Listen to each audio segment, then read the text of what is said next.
He didn't think. That was the first mistake. The moment his eyes locked on the elderly black woman reaching into her coat pocket, instinct overtook judgment. Officer Nathan Carmichael, 27, fresh out of field training, charged forward in what he would later describe as a reflexive response to a perceived threat. That's what he told dispatch, anyway. But there was no threat. Just a woman standing outside a coffee shop, the early morning sun barely touching the sidewalk, and the chill of autumn just beginning to settle into the city's bones. She was calm. Phil. Wrinkled hand inside a long wool coat. Nathan yelled commands she didn't hear, or didn't respond to. His training officer had taught him that hesitation could cost lives. So he didn't hesitate. He grabbed her arm, twisted, and slammed her to the ground. She didn't even scream. Just grunted once. Then looked up at him with an expression that wasn't fear or confusion. It was disappointment. He barked something about compliance, about resisting arrest, about fearing for his life. He didn't realize someone across the street was already recording on a phone. And then, without a word, she slowly pulled a leather badge case from her coat. FBI. The 3 letters hit like a brick to his gut. But it wasn't just any badge. It was hers. Her name, Marion Cross. He staggered back. She sat up, slowly, wincing, and looked directly at him. "I've trained officers like you," she said. "You didn't see a threat. You saw your assumption." In seconds, the video hit social media. It took 15 minutes to trend. The caption was damning. "Elderly black woman thrown to ground by officer, reveals she's FBI legend." Nathan froze in the precinct break room when the video was played on the news.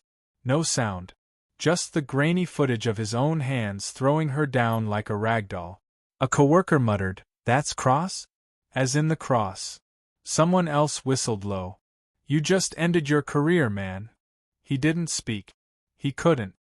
His body was in the room, but his mind kept replaying the moment he saw her hand move and made the leap. Black, old, coat movement equals danger.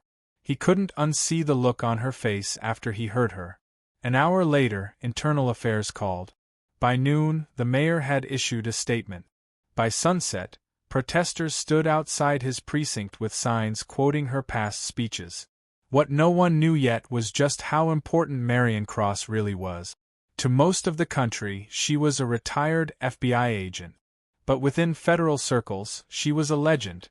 The woman who took down domestic terror cells in the 1980s, who embedded herself in white supremacist militias, who risked her life to protect civil rights leaders when the Bureau wouldn't. She wasn't just a former agent. She was the agent. The one the Bureau quietly called back for a Department of Justice project so classified even the local police didn't know why she was in town. She was there not as a visitor, but as a consultant tasked with assessing urban police departments under suspicion of racial profiling and civil rights violations. Nathan had no idea, of course, but his mistake became the exact proof she didn't know she needed.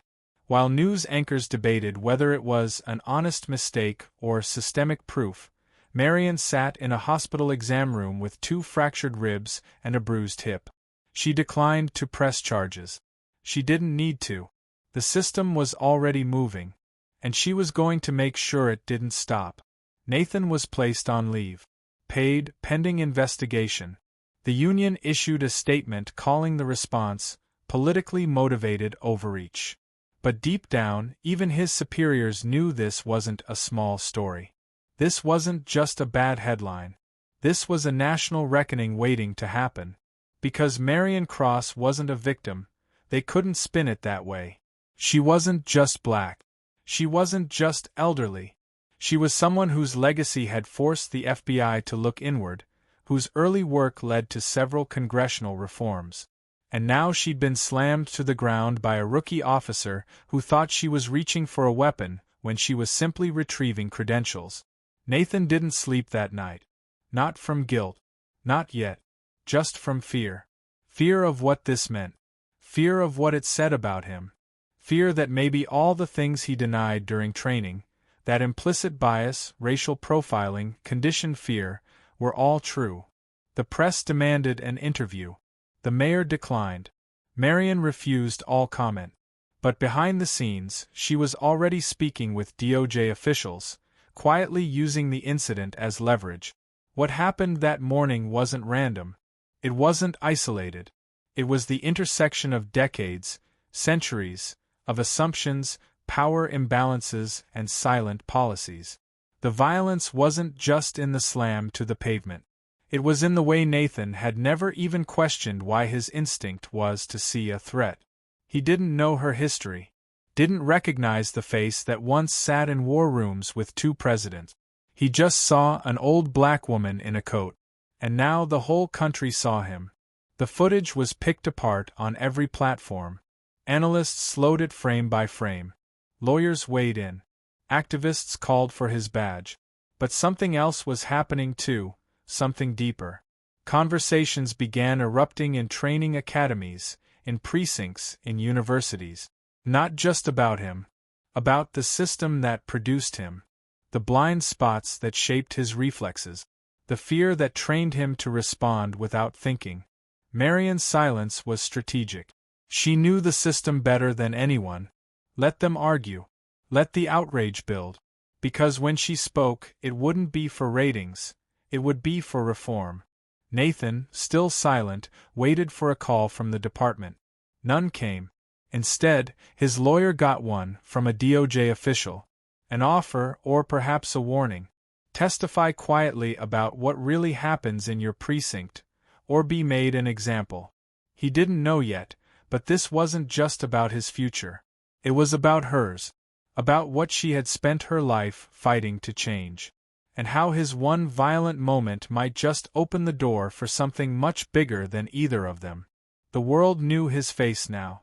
But soon, they would remember hers. Nathan stared at the empty walls of his apartment, stripped of color, stripped of pride.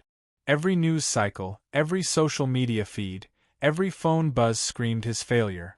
But it wasn't just the public crucifixion that haunted him. It was the gnawing realization that he couldn't even defend himself without sounding like every other officer caught on tape. He knew what it would look like. I feared for my life. It was a split-second decision. I thought she was reaching for something. He'd spent years rejecting those excuses, believing himself better, believing that his biracial background somehow made him immune to racial prejudice. But now, he couldn't ignore the truth. He had made a snap judgment based solely on skin and silhouette. Meanwhile, Marion Cross had quietly returned to her temporary residence, a government-issued safe house used for high-profile consultants. She refused private medical care, choosing instead to heal at the VA facility she had donated money to years ago under a false name. It wasn't about optics. It was about control. She had learned over decades in the Bureau that controlling the narrative was power. And she wasn't going to waste a single word of it on TV apologies. Within days, her quiet calls to senior DOJ leaders had transformed into closed-door meetings. She wasn't interested in disciplinary hearings or superficial reforms. What she wanted was a federal overhaul. A permanent, independent review board with teeth. Not internal affairs. Not civilian review panels with no authority. Real oversight. Real accountability. And Nathan's case, unfortunately for him, was the spark she needed. But it wasn't revenge. She didn't hate him. In fact, she felt sorry for him. Not because he was a victim, but because he had clearly been handed a weapon and a badge without the full education of what those tools meant in black communities. He wasn't evil. He was a product. And that was the real danger. Nathan's lawyer, a low-profile union appointee, tried to shield him from mounting pressure. The union told him to keep quiet. But silence began to suffocate him. Every sleepless night twisted the knife deeper. And then came the subpoena. Marion, without public statement, had filed a request through the DOJ for a sworn deposition on officer training, internal policies, and systemic patterns of racial profiling within his precinct. Nathan was being pulled into something far beyond a disciplinary hearing. He showed up at the DOJ office in a wrinkled suit, eyes bloodshot, and sat across from a panel of quiet, observing attorneys. Not one of them raised their voice. They didn't need to. They asked simple questions. How many times had he been taught to de-escalate? How many times had a superior referred to certain neighborhoods as no-go zones? Did anyone ever say to be extra careful around certain groups? He answered honestly, and as he spoke, his voice cracked, not from fear of punishment, but from the slow, dawning realization that the training he thought was keeping him alive was in fact preparing him to fail people like Marion Cross. After the deposition, a younger attorney approached him privately. She'd seen the footage. She knew the script. But she also handed him something unexpected, a copy of one of Marion's old training memos from 1993. It was blunt, honest. It warned of the psychological conditioning that occurred when officers were raised on fear-based tactics. It spoke of the subconscious bias formed when blackness was constantly associated with danger in role-play scenarios. It was prophetic. Nathan read every line. Twice. Then he searched her name again, beyond the news coverage. He found her testimony after Ruby Ridge. Her undercover infiltration into hate group. Her scathing critiques of Hoover-era practices. He felt crushed by the weight of her legacy and the shallowness of his own. A week later, he made a decision. Not driven by legal advice, not union protection. He asked for a meeting with Marion Cross. Not public, not recorded, just a request. At first, she declined. But after consideration, she agreed, only under strict conditions. No lawyers, no media, no apologies. Just truth. They sat across from each other at the DOJ secure facility, a heavy silence between them. Nathan fidgeted with his ID badge, avoiding her gaze. "I don't need your guilt," she said plainly. "I need your honesty." And for the first time, Nathan spoke, not as a defendant, not as an officer. As a man who didn't understand what he didn't know. He told her about the way rookies were taught to stay alive first, think later. He told her about the fear drilled into him during scenarios designed to trigger fight or flight. He admitted that he didn't even realize how many assumptions he carried until the moment they shattered on contact. Marion listened. She didn't nod. She didn't comfort. She just absorbed every word. When he finished, she finally said, "It's not about you anymore. It's about what you do with what you've seen." That conversation became a turning point, not just for Nathan, but for what would follow. Because Marion, without telling him, added a footnote in her official report to the DOJ Oversight Committee. She recommended that Nathan Carmichael be used as a protected witness, not to punish but to expose. He would become the unnamed source in a classified appendix that detailed procedural failures and internal conditioning within his department. His statements would be cross-referenced with training manuals, incident reports, and other whistleblower testimony. It was dangerous. The union would crucify him if they knew. But the DOJ offered him anonymity in exchange for full cooperation. He accepted. Behind the scenes, Marion worked with federal allies in Congress to draft a bill known as the Cross Reform Act. Its centerpiece, the establishment of a permanent office for law enforcement accountability, completely independent of local jurisdiction, with power to investigate and penalize departments exhibiting patterns of racial bias and use of force abuse. It was bold. It was sweeping. And it would never pass without evidence. Nathan was that evidence. His testimony, her legacy, and a nation that had watched one silent video clip explode into a movement. But as they both understood, movements come with costs. Neither of them knew yet just how high that cost would be. But they had crossed the threshold. There was no turning back. The leak was never supposed to happen. The classified appendix containing Nathan's statements, anonymized, sealed, and protected, found its way into the hands of a determined journalist who had cultivated connections deep inside the Reform Committee. Within 24 hours, the document was dissected online, and while his name wasn't in it, local officers recognized his phrasing, references, and timelines. Within a week, Nathan's life transformed into a storm of betrayal and paranoia. His precinct turned cold. Fellow officers stopped speaking to him, others hurled slurs disguised as jokes, and his locker was vandalized with thinly veiled threats. The union that once defended him now issued statements distancing itself, and the Blue Shield, the unspoken code of silence, declared him a traitor.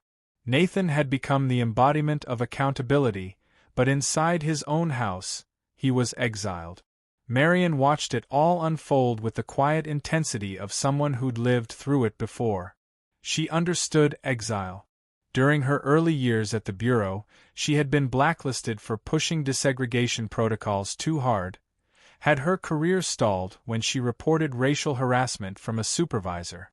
Her success had never been linear. It had been clawed, 1 inch at a time, from institutions built to forget people like her.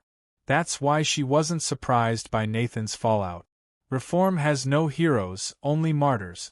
Despite the backlash, the Cross Reform Act began to gain traction.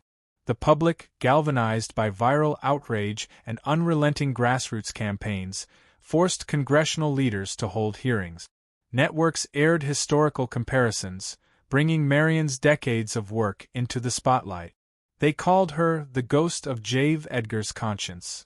Some meant it as praise, others as insult. Behind the scenes, Nathan was called to testify in a closed session before the subcommittee drafting the legislation. His participation, though never publicized, proved vital. His first-hand account confirmed long-whispered truths about embedded prejudice, fear-based training, and supervisory complicity. For the first time, there was no spinning it. It wasn't a few bad apples. It was systemic rot. Still, the sacrifice bled him dry. His family received threat. His name was doxed. A former friend in the department called him a disgrace on a national broadcast. But Nathan refused to recant. Something inside him had shifted, something that would not allow retreat. Not now. In private correspondence, Marion began mentoring him. They never called it mentorship. She'd send him essays on federal reform from her archives, notes on historical protests, reminders of activists who stood alone before the tide turned. Nathan read them all. Sometimes he responded. Sometimes he just sat with the weight of them. But every word reminded him of one thing: growth is painful, but silence is worse. Then came the retaliation. A civilian complaint was filed against Nathan for a pre-incident stop 2 years prior. The department reopened the case, citing new concerns. It was a message, an attempt to discredit him before his words helped turn the gears of history. He knew the move. It was textbook suppression. Dig up old records, twist context, create smoke where there was once only air. But Marion saw it too. And for the first time in public, she spoke directly about him, not by name but unmistakably. During a televised Senate hearing, she addressed the growing tendency to vilify whistleblowers under the guise of review. Her words were deliberate. When systems retaliate against the truth, they expose themselves. Accountability isn't vengeance. It's evolution. The moment went viral. Suddenly, Nathan wasn't just a disgraced officer. He was a symbol, a man caught between the weight of justice and the price of integrity. Activist groups began referencing his story. Legal scholars debated his deposition in law schools. Reformists used his journey as a case study in courage. Still, Nathan didn't bask in it. He moved in silence, declining interviews, avoiding cameras. He wasn't chasing redemption. He was enduring it. The tide turned sharply when a second video emerged, from a separate officer in a different city, mirroring almost frame by frame what had happened with Marion. Only this time, the outcome was fatal. A retired black federal judge, mistaken for a suspect, had been killed during a botched traffic stop. The parallels were too precise. The headlines screamed injustice. The public snapped. The pressure cooker exploded. Civil rights groups, armed with both cases, stormed Congress with renewed urgency. Petitions surged. Marches reignited. And suddenly, the Cross Reform Act, once considered idealistic, became necessary. Politicians who had previously remained neutral began aligning themselves behind it, not because they believed in it, but because not doing so would cost them elections. Through it all, Marion remained poised. She declined interviews, refused to sensationalize, and never let her pain become performance. She reminded everyone, in quiet but powerful testimony, that this wasn't about individual villains, it was about cultural sickness that thrived in silence. Nathan, meanwhile, made a final decision. He formally resigned from the force, submitted a letter that read not of bitterness but clarity. In it, he wrote, "I joined this department believing I would be part of a solution. I now realize the solution requires my absence." He mailed the letter. Then he packed up, left the city, and disappeared from public view. It was only months later, after the Cross Reform Act passed with bipartisan support, that his name was mentioned again. Not in scandal, not in shame, but in a footnote of the final legislation, an acknowledgment section that read, "To those who spoke, not to be heard, but to make others listen." Nathan never returned to law enforcement. He didn't become a public figure. Instead, he started teaching, quietly, anonymously, at a rural community college, lecturing on criminal justice reform under a pseudonym. His voice carried differently now. Not with authority, but with lived conviction. Marion, now nearing 90, accepted a Presidential Medal of Freedom for her lifetime of civil rights service. But when asked in an off-camera moment what her proudest moment was, she didn't cite the FBI. She didn't mention the medal. She simply said, "Turning a mistake into a mirror, and watching someone face it." The cost was steep. For Nathan. For Marion. For everyone who dared to push against inertia. But the story didn't end in a courtroom or in headlines. It ended in classrooms, in training manuals rewritten, in cities auditing themselves before someone else had to. It ended in a shift, a slow, stubborn, necessary shift. And in that shift lived the quiet kind of heroism that never asks for attention. Only impact. The passage of the Cross Reform Act marked a legislative victory, but the battle for hearts and minds was far from over. In precincts across the country, reform felt like intrusion. Officers bristled at mandated recertifications, anti-bias training modules, body cam transparency clauses, and the erosion of qualified immunity protections. Many saw it not as progress but as punishment. Some retired early. Others stayed and resisted quietly, hoping to outlast the wave. But it didn't stop. DOJ-appointed monitors began appearing in departments flagged for excessive force and racial disparity. Civilian oversight boards were strengthened with subpoena powers. Federal funding became conditional on compliance. Suddenly, what had been theoretical policy became operational reality. And behind this machinery of change, Marion moved like a strategist, not a figurehead. She was appointed as senior advisor to the DOJ's National Task Force on Law Enforcement Reform, a role she initially declined. But after reading early drafts of internal training materials, filled with corporate jargon and lacking moral clarity, she agreed on one condition: she'd have final approval on all historical frameworks used to train new officers. She worked quietly but decisively, using her decades of case files, testimonies, and research to reframe training modules. The emphasis shifted from tactical dominance to constitutional guardianship. Officers weren't trained to take control of the scene, but to assess risk without prejudice. The concept of command presence was replaced with de-escalation literacy. She demanded trauma psychology be integrated alongside procedural law. Young recruits entering the academy now studied the tragic consequences of implicit bias not as abstract theory, but through case studies. Some anonymized, others public, like Nathan's story and the fatal case that followed it. It wasn't about guilt. It was about understanding the human cost of assumptions. Meanwhile, communities long ignored began to re-engage. Churches, neighborhood organizations, and local nonprofits were invited into police advisory committees. Elders who had once been silenced were now consulted.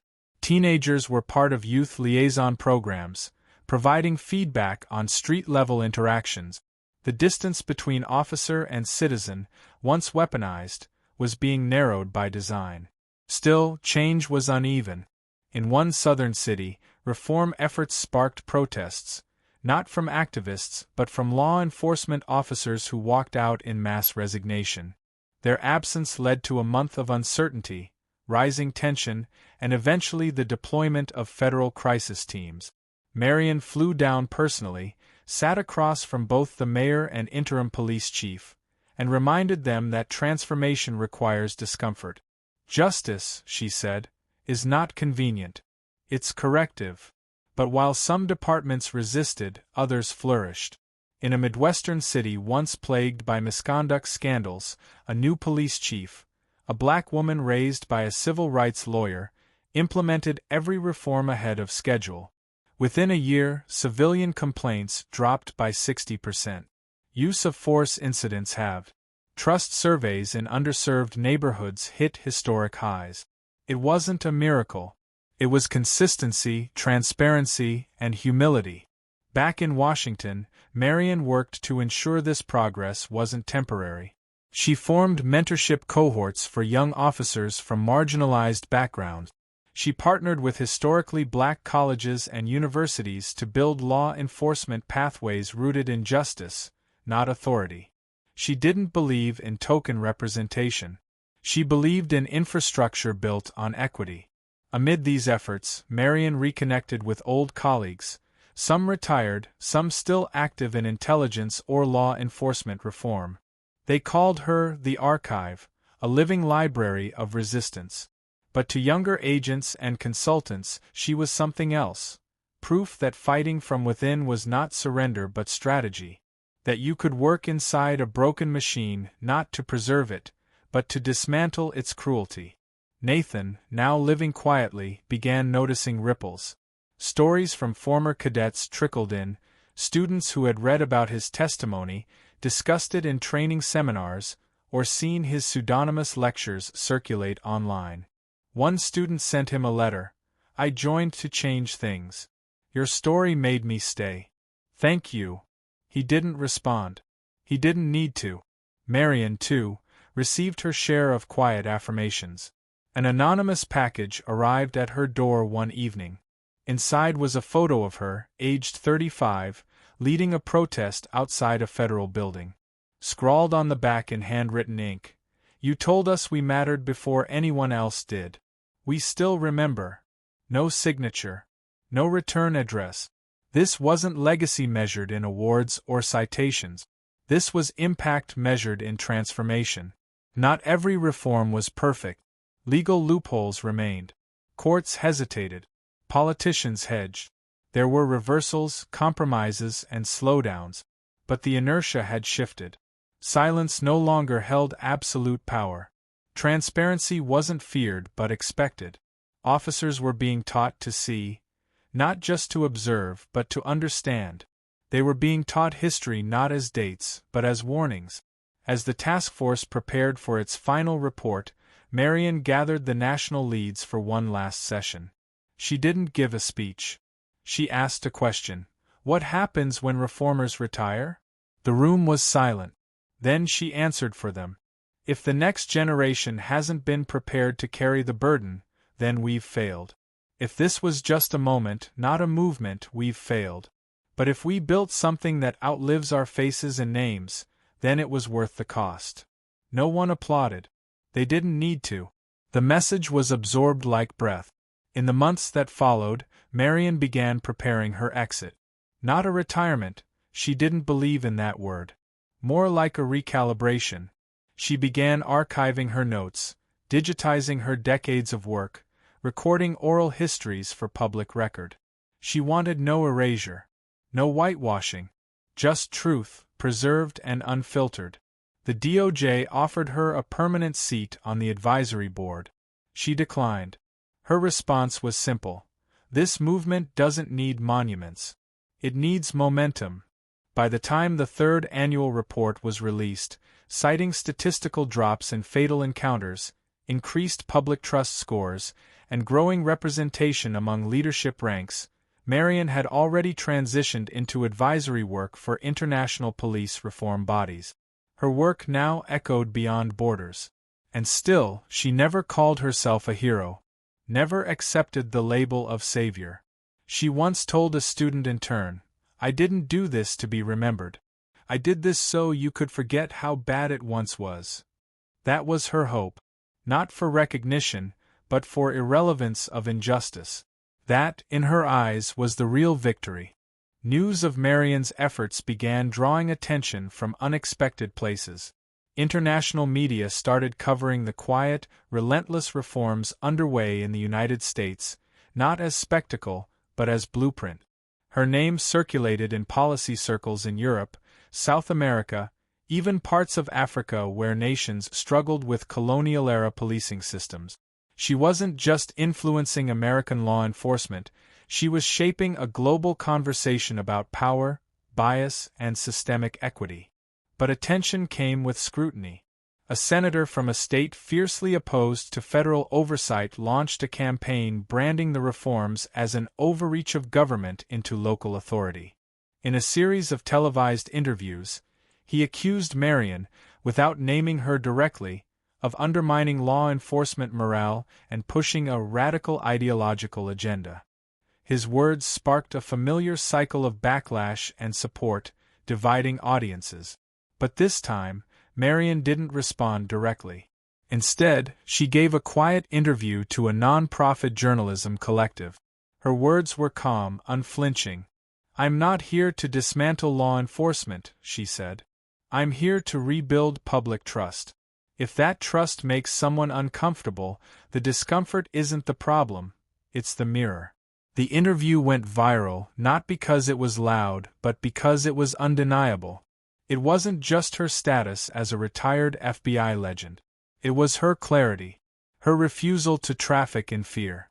The public began seeing her not as a political figure, but as a moral compass. Within months, universities began offering fellowships in her name. Civil rights organizations asked her to keynote conferences. And then came the offer she had quietly dreaded, a request from the White House to attend a closed-door roundtable on national justice reform strategy. She knew the stakes. Participation could signal endorsement. Refusal might jeopardize momentum. But she also knew the system didn't change from the sidelines. She agreed on one condition. Nathan would attend with her. The request confused many. But for Marion, the logic was simple. No policy could be built in isolation from lived experience. No paper reform could outweigh the truth of a man who once embodied both the worst and best of institutional transformation.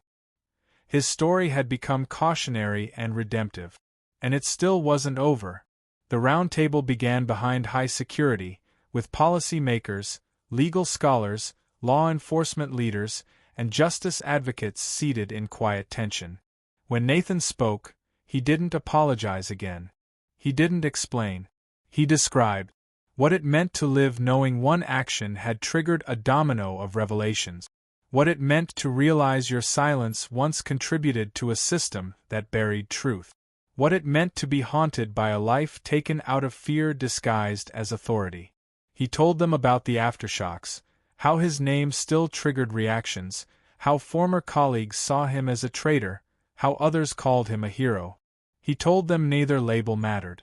"I'm not your villain," he said. "And I'm not your redemption.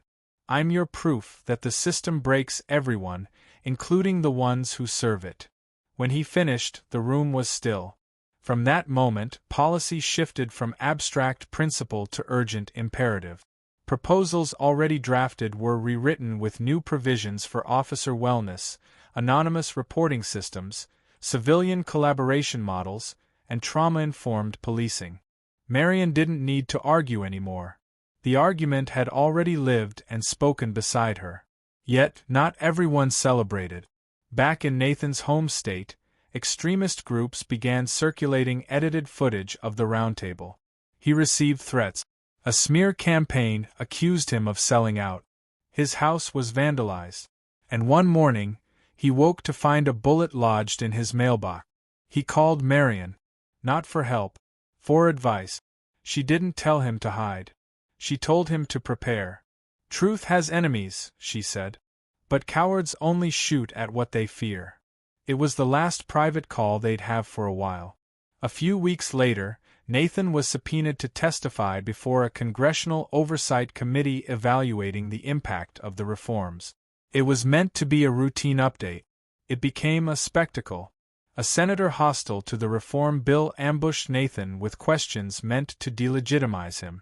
They brought up his disciplinary history, questioned his motives, and accused him of being a political pawn. Nathan didn't flinch. He answered each question with precision, never defensive, never evasive. He reminded the room that justice reform wasn't about ideology, it was about outcomes. He quoted data, cited cases, and invoked the name of the elderly woman he once harmed, now the architect of the change they debated. When he finished, he didn't look to the crowd for applause. He looked down, folded his notes, and walked out. By the end of the week, the committee released a bipartisan statement confirming the effectiveness of the DOJ reforms. The Cross-Reform Act would stand. The attacks would not erase the evidence. But the personal cost grew. Nathan withdrew from public view. His consulting offers dried up. His neighbors stopped waving. A local paper ran an op-ed calling him a symbol of what's wrong with modern policing, written by someone who'd never met him. He didn't respond. He didn't need to. Instead, he began mentoring young academy students anonymously, reviewing training modules, and creating scenario-based ethics modules for field officers. His voice reached recruits through recorded lectures. They didn't know his face, but they knew his words. And Marion? She kept moving forward. She declined another award ceremony, instead choosing to spend her evenings hosting community workshops for families impacted by police violence. In one session, a young boy asked her, "Are you famous?" She smiled. "No," she said. "I'm just finished waiting for someone else to fix things." Her words echoed in the quiet. Because for Marion, this was never about legacy. It was about continuity, ensuring that truth outlasted her presence, that reform survived politics, that empathy outlived fear. In private, she wrote a letter addressed to the future, which she instructed to be opened 10 years after her passing. In it, she asked a single question: "Did you keep going?" That, to her, was the only question that mattered. As the Cross-Reform Act gained traction in Congress, it became clear that this was more than just legislation, it was a seismic cultural shift. The bill called for comprehensive police oversight, mandatory de-escalation training, civilian review boards with subpoena power, and significant investment in community-led initiative. Marion's fingerprints were on every page, and Nathan's testimony had lent a human face to abstract policy debates. Yet beneath the headline victories lay a turbulent undercurrent of resistance and sacrifice. Law enforcement unions launched aggressive campaigns to discredit both Marion and Nathan. They painted the reforms as attacks on officer dignity and autonomy. Editorials vilified the bill as an unnecessary bureaucracy that would handcuff officers and embolden criminals. Social media ignited with hashtags denouncing the so-called anti-police agenda. Every public appearance Marion made was met with protesters and threat. Nathan's past mistakes were dredged up and weaponized to undermine the reform narrative. The backlash was personal. Marion's phone was hacked. Her home received suspicious packages. Nathan faced escalating threats that forced him to live under a security detail. But what hurt most was watching the communities they fought for grow restless. Frustration bubbled as some activists accused Marion of compromising too much. Others saw Nathan's involvement as betrayal. Divisions deepened along racial, political, and ideological lines. The work that once seemed straightforward now felt like wading through a swamp of entrenched interests and fear. Still, Marion remained unshaken. She convened weekly strategy sessions with civil rights leaders, community organizers, and sympathetic officers.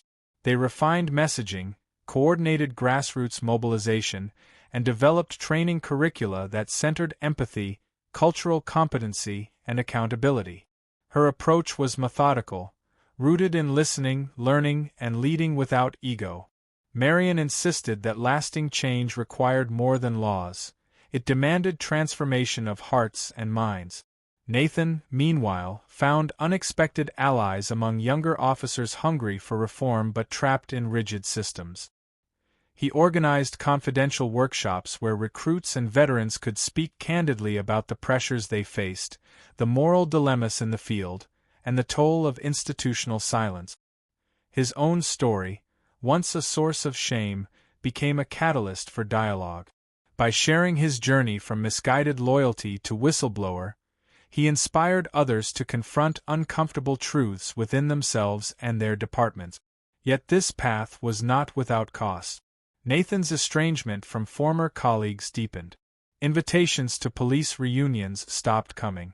Former friends avoided him in public.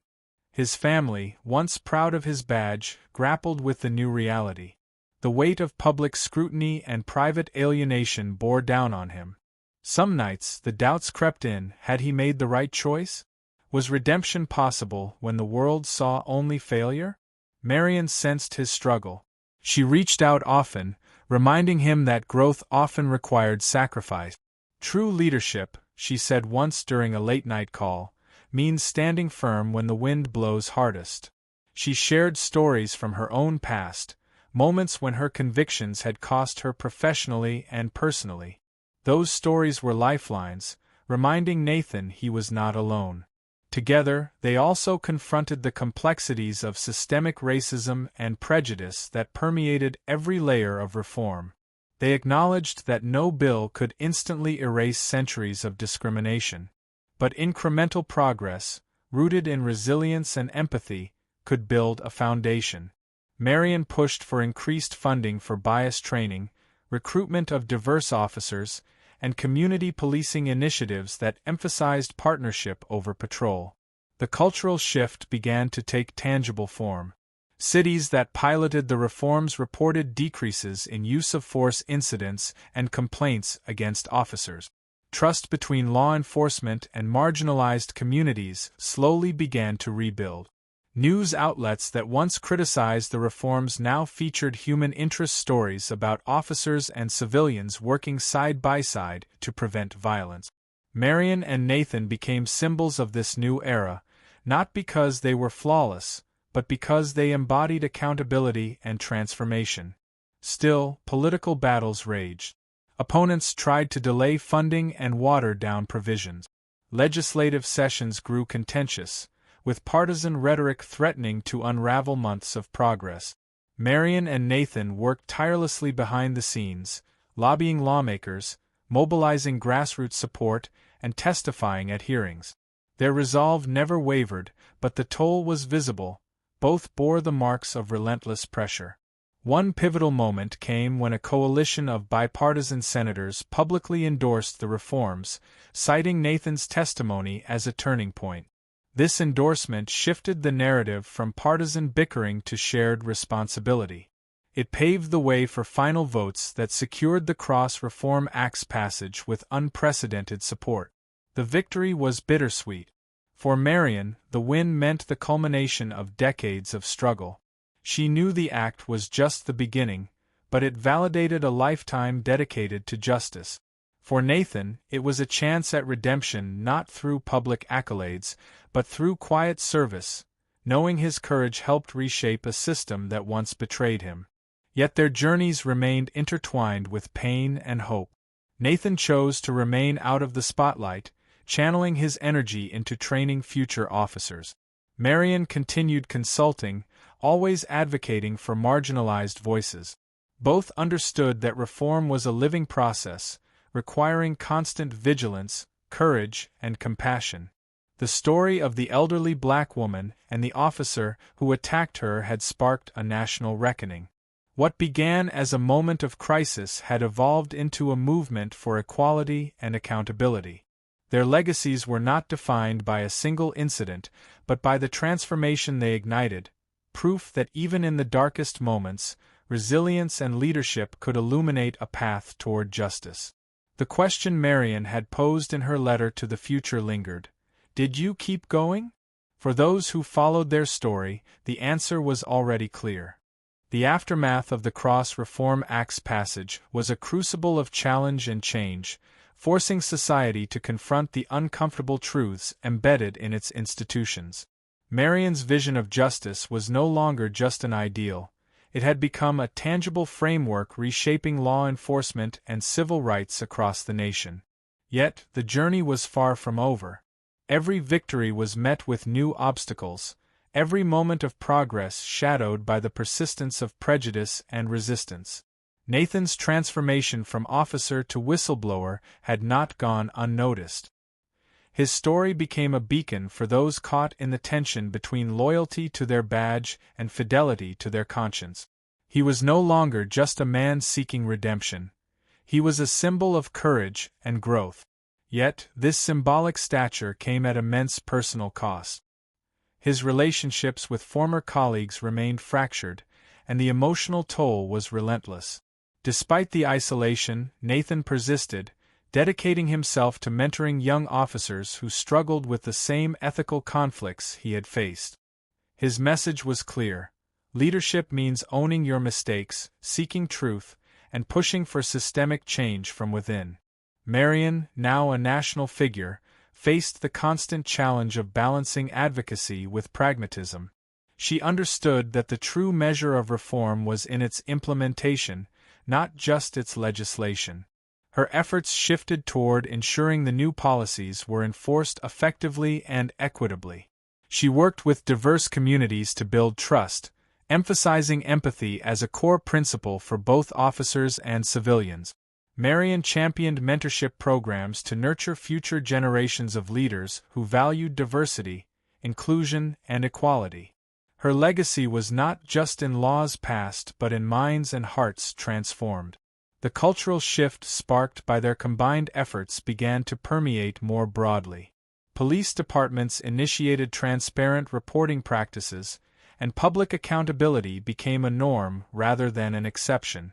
Community-led safety initiatives flourished, empowering residents to participate actively in crime prevention and conflict resolution. These changes began to chip away at the systemic barriers that had long alienated marginalized groups from law enforcement, fostering a new era of partnership and mutual respect. Yet, challenges persisted. Deep-seated biases and structural inequalities could not be dismantled overnight. Marion and Nathan often faced criticism from both sides of the divide, those who felt the reforms did not go far enough and those who resisted change altogether. Navigating these polarized views required resilience and a steadfast commitment to the broader vision of justice. They repeatedly emphasized that transformation was a marathon, not a sprint, requiring patience, persistence, and collective action. The story that began with an impulsive act of violence by an officer against an elderly black woman had evolved into a powerful narrative of accountability and hope. It underscored the complexity of human nature, how fear and prejudice can lead to mistakes, but also how courage and integrity can drive profound change. Marion's and Nathan's intertwined journeys revealed that leadership is not defined by rank or title but by the willingness to confront uncomfortable truths and advocate for what is right. In the years that followed, Marion continued her work as a consultant and mentor, often reflecting on the lessons learned from this pivotal chapter in her life. She stressed the importance of empathy in every interaction, reminding communities and officers alike that behind every badge and every face was a shared humanity. Nathan, having fully embraced his new role, became a sought-after speaker and trainer, inspiring a new generation to challenge the status quo and build systems rooted in fairness and respect. Their legacy was one of transformation, not just of policy but of culture. They helped catalyze a societal reckoning with the realities of discrimination, prejudice, and systemic injustice.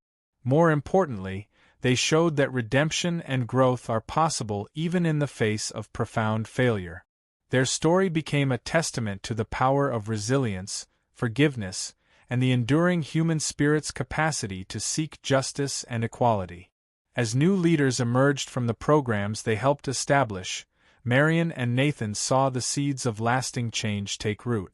Communities once divided by mistrust began to heal through dialogue and collaboration.